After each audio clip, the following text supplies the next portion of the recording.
Welcome to my channel. তো আজকে শর্টের ভেতরে আরও কিছু মাছের আপডেট দিয়ে দিই। তো চলেন ভিডিওটা শুরু করা যাক।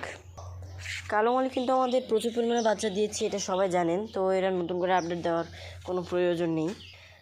এখানে হচ্ছে মিক্স গাপ্পি আছে, এটাও ঠিক আছে, কোনো আপডেট দেওয়ার প্রয়োজন নেই। কালকে যেহেতু প্রচুর পরিমাণে ঝড় হয়েছে, তো ঝড়ের কারণে দেখেন প্রচুর পরিমাণে পাতা পড়ছে হাউজে ওইখানে।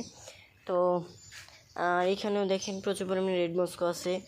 তো নতুন একটা আপডেট দেওয়ার চেষ্টা করব। তো চলেন ওই আপডেটটা দিই। এখানে দেখতে পাচ্ছেন 4টা পোলার প্যারট মাছ আছে, হয়তো ক্যামেরায় ধরা পড়তেছে না, কিছুটা পরিমাণ দেখা যাচ্ছে, একটা এবং একটা। এখানে 2 পেয়ার মাছ আছে, এটা হচ্ছে মেল আর এটা হচ্ছে মেল।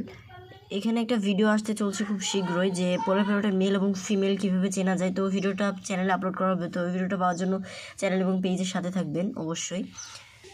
আর এই যে দেখেন আমাদের গোল্ডফিশগুলা, ওদের কিন্তু সমস্যা হয়েছে। সমস্যা হওয়ার কারণ আছে, এখানে যেহেতু হাউসটাতে দেখেন পানি কতটা কম, তো কম পানির কারণে ওরা একটু অক্সিজেনের সমস্যা হয়েছে। তো সমস্যা হয়েছে, হয়তো মাছটা খুব দ্রুতই মারা যাবে, হয়তো বাঁচবে না। এই যে দেখেন কত সুন্দর এটাও এবং এটাও।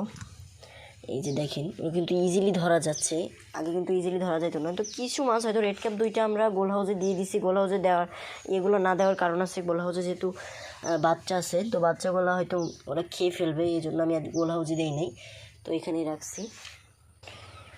এই ভিডিওটা করার মূল উদ্দেশ্য হচ্ছে কিছু মাছের মেল এবং ফিমেল এবং ব্রিডিং ভিডিও আসতে যাচ্ছে খুব শীঘ্রই, এই জন্য এই ভিডিওটা করা। তো চিলকিট মাছ খুব দ্রুতই বসাবো, এই জন্য এই ভিডিওটা করা।